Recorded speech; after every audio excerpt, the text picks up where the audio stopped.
Welcome. গত পর্বে আমরা দেখেছি এই শ্রম আইন কাদের উপর প্রযোজ্য, কাদের জন্য প্রযোজ্য নয়, এবং এই পর্বের শুরুতে আমরা দেখেছি ল এবং রুলস বলতে আসলে কি বোঝায়। এই পর্বে মূলত আমরা আরো দেখব ক্লাসিফিকেশন অফ ওয়ার্কার্স বা ওয়ার্কারদের শ্রেণী বিভাগ। তাহলে চলুন দেখে নেওয়া যাক ওয়ার্কারদের শ্রেণী বিভাগটি। বাংলাদেশ শ্রম আইনে মূলত 7 ধরনের শ্রমিক রয়েছেন, এর বাইরে আর কিছুই নেই। 7 ধরনের শ্রমিক কারা কারা? অ্যাপ্রেন্টিস বা শিক্ষাধীন, সাবস্টিটিউট বা বদলি, ক্যাজুয়াল বা সাময়িক, টেম্পোরারি বা অস্থায়ী, প্রফেশনাল বা শিক্ষানবিশ, পার্মানেন্ট বা স্থায়ী এবং সিজনাল ওয়ার্কার বা মৌসুমী শ্রমিক। চলুন তাহলে এদের সম্পর্কে বিস্তারিত জানা যাক। কোন শ্রমিককে শিক্ষাধীন শ্রমিক বলা হইবে যদি কোনো প্রতিষ্ঠানে তাহার নিয়োগ প্রশিক্ষণার্থী হিসাবে হয় এবং প্রশিক্ষণকালে তাহাকে ভাতা প্রদান করা হয়। এটি শ্রম আইনের টোটাল একটি অধ্যায় আছে, অধ্যায় 18। এখানে এটার সম্পর্কে বিস্তারিত বলে দেওয়া আছে। কিন্তু এটাকে কিন্তু আপনি নর্মাল কোনো প্রতিষ্ঠানে আপনি যে ইন্টার্নি করতে যান, ইন্টার্নশিপের সাথে কিন্তু মিলাতে পারবেন না, কারণ ইন্টার্নশিপ কথাটা কিন্তু শ্রম আইনের কোথাও নাই। যেটা আছে সেটা হচ্ছে অ্যাপ্রেন্টিস বা শিক্ষাধীন। এই শিক্ষাধীন কিভাবে নিয়োগ হবে, তাদের বেতন ভাড়া কিভাবে হবে, তারা কি ধরনের কাজ করবে বা কি ধরনের কাজ করবে না, এটার জন্য সমস্ত ধরনের গাইডলাইন কিন্তু দেওয়া আছে শ্রম আইনের অধ্যায় 18-তে। এখানে আমরা আর এ সম্পর্কে বিস্তারিত আলোচনা করব না। আমরা চলে যাই সাবস্টিটিউট বা বদলি শ্রমিকের ক্ষেত্রে। কোন শ্রমিককে বদলি শ্রমিক বলা হইবে যদি কোনো প্রতিষ্ঠানে তাহাকে কোনো স্থায়ী শ্রমিক বা শিক্ষানবিশের পদে তাহাদের সাময়িক অনুপস্থিতিকালীন সময়ের জন্য নিযুক্ত করা হয়। তাহলে বদলি শ্রমিক আমরা কোন বদলি শ্রমিক আমরা নিতে পারবো কোন পজিশনের এগেনস্টে? আমাদের তো 7 ধরনের শ্রমিক, আমরা নিতে পারবো কিন্তু শুধুমাত্র 2টা পজিশনের এগেনস্টে। কোন স্থায়ী শ্রমিকের এগেনস্টে নিতে পারবো বদলি শ্রমিক, অথবা শিক্ষানবিশ বা প্রফেশনাল।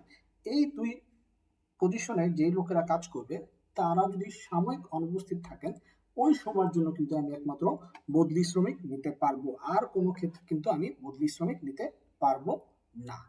এরপর আমরা চলে যাই ক্যাজুয়াল ওয়ার্কার বা সাময়িক শ্রমিক। কোন শ্রমিককে সাময়িক বলা হইবে যদি কোনো প্রতিষ্ঠানে সাময়িক ধরনের কাজে সাময়িকভাবে তাহাকে নিয়োগ করা হয়। তাহলে সাময়িক ধরনের কাজ করতে ধরেন কথার কথা আপনার একটি ওয়ালে রং করতে হবে, তো এই ধরনের কাজে যাদেরকে নিযুক্ত করবেন এটা সাময়িক ধরনের একটা কাজ এবং এটা সাময়িক সময়ের মধ্যে শেষ হয়ে যাবে। তাহলে এই যে পেইন্টার যে হবে বা যে হচ্ছে রং করবে সে কিন্তু হবে আপনার সাময়িক শ্রমিক। টেম্পোরারি ওয়ার্কার বা অস্থায়ী শ্রমিক কাকে বলা হবে? কোন শ্রমিককে অস্থায়ী শ্রমিক বলা হইবে যদি কোনো প্রতিষ্ঠানে তাহার নিয়োগ এমন কোনো কাজের জন্য হয় যাহা একান্তভাবে অস্থায়ী ধরনের এবং যাহা সীমিত সময়ের মধ্যে সম্পন্ন হওয়ার সম্ভাবনা থাকে। একটা উদাহরণ দেওয়া যাক। ধরেন কথার কথা, এই ধরনের যে কাজগুলা বা অস্থায়ী যে শ্রমিকগুলা, এটা মূলত হচ্ছে ইউজুয়ালি কোনো প্রজেক্টের জন্য হয়ে থাকে, যেমন ধরেন পদ্মা সেতু প্রজেক্ট, হ্যাঁ, মেট্রো রেল প্রজেক্ট। তো এইখানে যে শ্রমিকগুলোকে আপনি নিয়োগ দিবেন এটা হতে পারে অস্থায়ী শ্রমিক, কারণ এই কাজগুলো কিন্তু একটা ডেডলাইন আছে বা এই কাজগুলো কিন্তু একটা সময়ের মধ্যে সম্পন্ন হওয়ার জন্য কিন্তু ডেডলাইন দেওয়া থাকে। তাহলে এইখানে যে শ্রমিকগুলো হবে তারা হবে টেম্পোরারি বা অস্থায়ী শ্রমিক। আচ্ছা, প্রফেশনাল কাকে বলা হবে? কোন শ্রমিককে শিক্ষানবিশ শ্রমিক বলা হইবে যদি কোনো প্রতিষ্ঠানে কোনো স্থায়ী পদে তাহাকে আপাতত নিয়োগ করা হয় এবং তাহার শিক্ষানবিশকাল সমাপ্ত না হইয়া থাকে, তাদেরকে বলা হবে প্রফেশনাল। যেমন কি আপনি কোনো কোম্পানিতে জয়েন করলে কি হয়, 6 মাস একটা প্রভিশন পিরিয়ড দেয়, রাইট অর রং, তাই না? 6 মাস একটা প্রভিশন পিরিয়ড দেয়। তো এই 6 মাস যে আপনার প্রভিশন পিরিয়ড দেয়, আপনি থাকেন, এই সময় আপনাকে বলা হয় কি প্রফেশনাল, মানে আপনাকে বলা হবে শিক্ষানবিশ। এবং এই যেই পজিশনে আপনাকে নেওয়া হয় সেই পজিশনটা কিন্তু একটি স্থায়ী পদ। স্থায়ী পদ মানে হচ্ছে গিয়ে অর্গানোগ্রামে কিন্তু এই পজিশনটার অস্তিত্ব আছে, ঠিক আছে? এটা কিন্তু একটা পার্মানেন্ট পজিশন। এটা এমন না যে আজকে আপনার এই পজিশনে লোক না হবে কালকে ওই পজিশনটাই বিলুপ্ত হয়ে যাবে, তা কিন্তু না। তার মানে আপনাকে একটা পার্মানেন্ট পজিশনের এগেনস্টে নেওয়া হচ্ছে।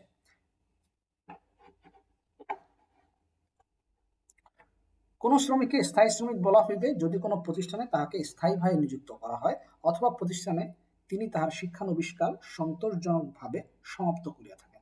তার মানে আপনি যখন প্রবেশনার থাকলেন, আপনার যখন এই প্রবেশনারি পিরিয়ড শেষ হবে তখন কিন্তু আপনি কি হবেন? পার্মানেন্ট বা স্থায়ী শ্রমিক আপনাকে বলা হবে আর কি।